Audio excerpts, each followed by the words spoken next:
Neste vídeo eu vou falar de alternativas naturais para a síndrome dos ovários policísticos, que é sim possível tratar de forma natural e sem sofrimento se você, mulher, tem essa condição.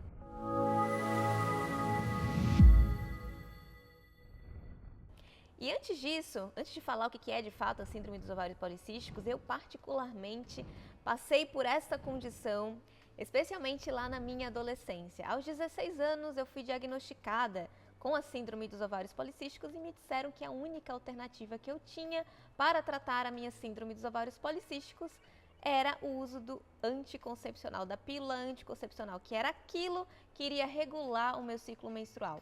Naquela ocasião, eu não tinha conhecimento suficiente, nem ninguém que me explicasse que era possível ter outras formas e muito menos sofridas do que a utilização da pílula anticoncepcional.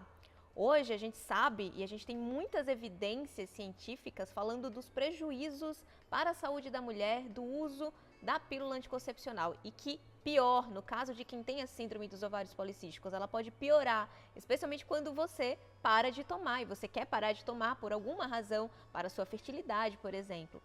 Então essa é uma questão muito importante que eu preciso abordar aqui neste vídeo e explicar para vocês que existem alternativas, mas antes disso eu preciso explicar também que existem formas diferentes da síndrome dos ovários policísticos. A primeira coisa mais importante é que você seja diagnosticada da forma correta e existem diversos subtipos e dependendo de cada um desses subtipos a gente vai ter estratégias terapêuticas diferentes, incluindo as estratégias naturais. Então, basicamente, a síndrome dos ovários policísticos, ela consiste em um conjunto de sintomas relacionados à anovulação e altos níveis de androgênios ou andrógenos, que incluem, por exemplo, a testosterona e os distúrbios ligados à testosterona. Os principais sintomas do síndrome dos ovários policísticos são os ciclos irregulares. E como isso muitas vezes aparece logo no início da fase da vida da mulher, entre os 15 e os 16 anos, muitas vezes a mulher ela fica perdida e muitas vezes acaba recorrendo ao uso da pílula anticoncepcional para, entre aspas, regular. E lembrando que a pílula anticoncepcional, ela suprime a ovulação e o sangramento, ou essa regulação do ciclo menstrual, ele é falso. Isso não existe, porque o sangramento da pílula anticoncepcional não é configurada como o ciclo menstrual natural.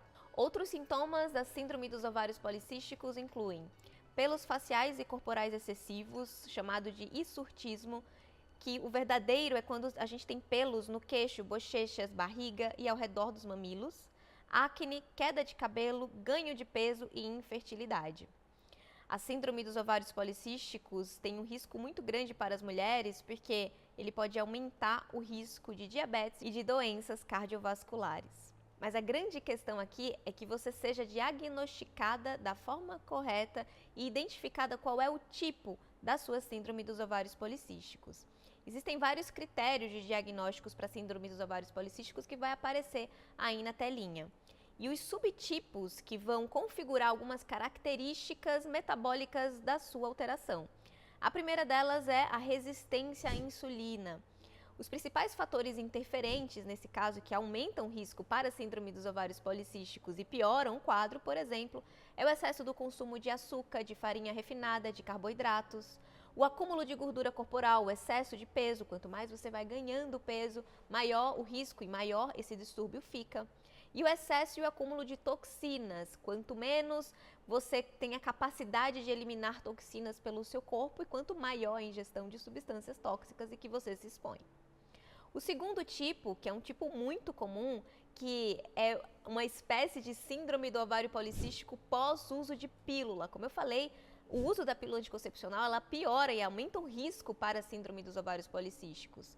O fato dela suprimir a ovulação e quando você para, até o corpo começar a se adaptar e ter esse processo de adaptação e de reconstrução hormonal, requer um tempo. E neste caso, existem algumas características que precisam ser olhadas nos exames de sangue para que essa condição ela seja de fato diagnosticada da forma correta. O terceiro tipo é o tipo inflamatório. São as características inflamatórias da mulher que aumentam o risco para a síndrome dos ovários policísticos. E essas características inflamatórias incluem alguns fatores de risco, por exemplo, o estresse, toxinas ambientais, a permeabilidade intestinal, ou seja, o quanto que seu intestino ele foi tão prejudicado pelo acúmulo e pela ingestão de coisas tóxicas, baixos níveis de vitamina D, altos níveis de proteína C reativa, que é um marcador muito importante de inflamação no corpo, e alterações na tireoide. E vão existir também um outro grupo de síndrome dos ovários policísticos, que são vários fatores interferentes, incluindo o excesso de estrogênio, que a gente chama também de predominância estrogênica, a doença tireoidiana, distúrbios na tireoide, que também vão continuar prejudicando a produção hormonal da mulher, ou o excesso ou a falta de nutrientes. Então, tanto dietas excessivas, né, o consumo de alimentos inadequados, como também a falta, né, quando você faz muitas restrições alimentares, isso também pode aumentar o risco para esses outros fatores de risco para a síndrome dos ovários policísticos.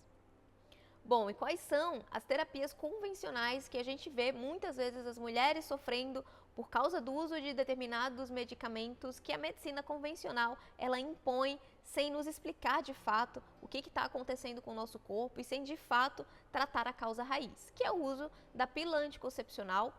O outro medicamento muito utilizado é a espironolactona. Ela é utilizada para fazer essa regulação dos androgênios. Ela até vai ajudar a reduzir a acne por um tempo, mas quando a mulher para de tomar, a acne volta pior ainda. E a metformina. A metformina é um medicamento que é utilizado especialmente nos casos em que existe a resistência à insulina associada à síndrome dos ovários policísticos. Ela pode ser até interessante em determinados momentos, mas também a gente tem outras estratégias, outras alternativas que são interessantes à metformina. Dentro da nossa abordagem natural e das estratégias naturais para a síndrome dos ovários policísticos, inclui uma estratégia mais abrangente, incluindo alimentação, suplementação, exercício físico e o manejo do seu estilo de vida como um todo, porque como eu falei, o estresse ele pode estar também nessa causa raiz e nesse gatilho para a síndrome dos ovários policísticos. E eu vou mostrar um estudo científico muito interessante que verificou que exatamente a mudança do estilo de vida ela é muito superior ao uso da pílula anticoncepcional para o tratamento da SOP, ou seja, não faz o menor sentido utilizar a pílula anticoncepcional para o tratamento da síndrome dos ovários policísticos, porque as estratégias naturais e mudança de estilo de vida são muito superiores na redução dos sintomas.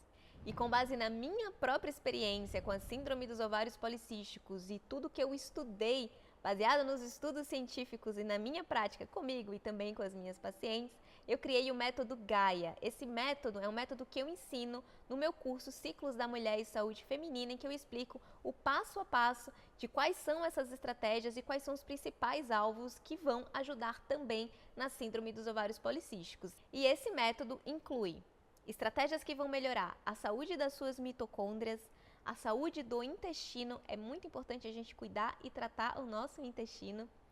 Cuidar e tratar também da saúde do nosso fígado, especialmente a forma como ele vai eliminar toxinas. E também a nossa saúde do cérebro, a nossa saúde mental, a regulação de neurotransmissores e da nossa resposta ao estresse.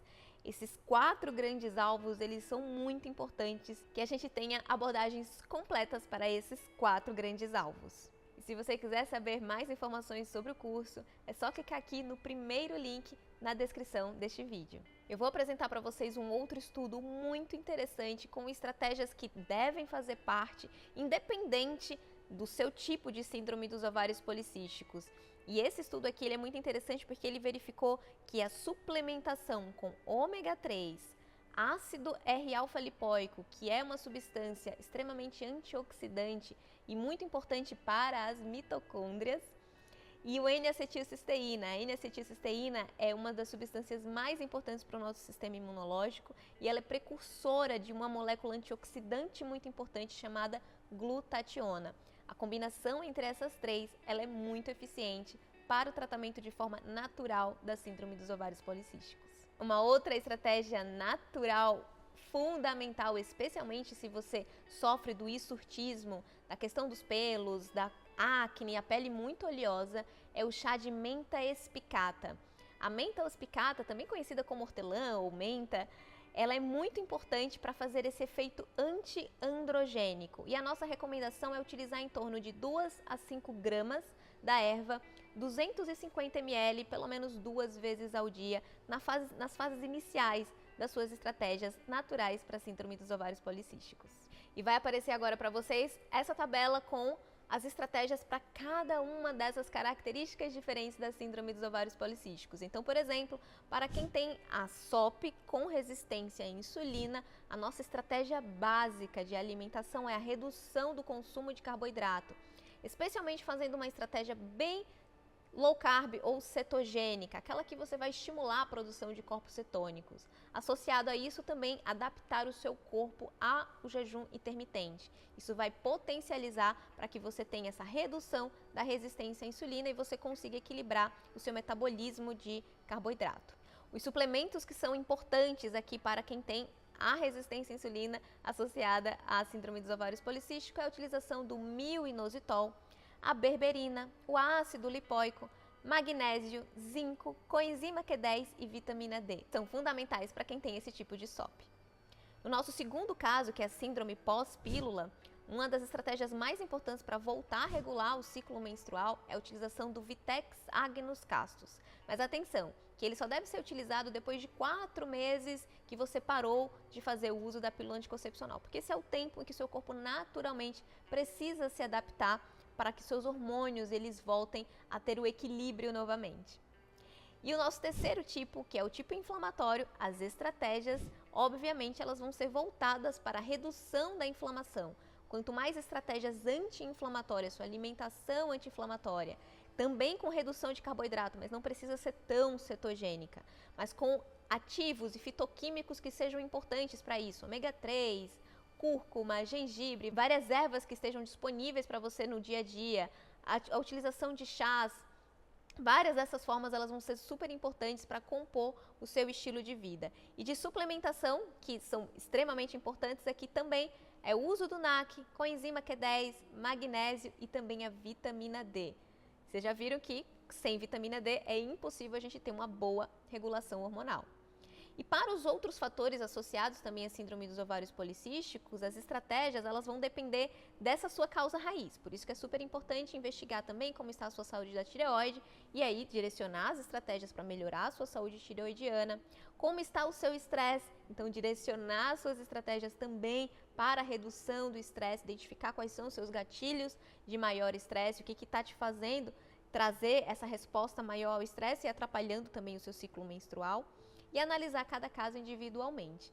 Bom, e agora vai aparecer para vocês o resumo dessas estratégias, do que você precisa começar a colocar no seu dia a dia, se você tem síndrome dos ovários policísticos, para que você consiga realmente ter resultados efetivos nas suas estratégias naturais, que incluem uma dieta low carb, redução do consumo de açúcar refinado, jejum intermitente e exercício físico, cuidar da sua saúde tireoidiana e suplementos como magnésio, coenzima Q10, vitamina D, ômega 3, N-acetilcisteína e utilizar, por exemplo, a semente de linhaça. Ela é super interessante também para fazer a sua regulação hormonal. E aqui eu coloco algumas dicas para vocês, por exemplo, utilizar entre 1 a 2 colheres de sopa por dia a semente de linhaça e também a semente de abóbora. Ou você pode fazer também o que a gente chama de ciclo das sementes. Isso eu também explico com mais detalhes dentro do curso e é bem interessante para que você consiga rodiziar e entender cada uma das suas fases do seu ciclo menstrual.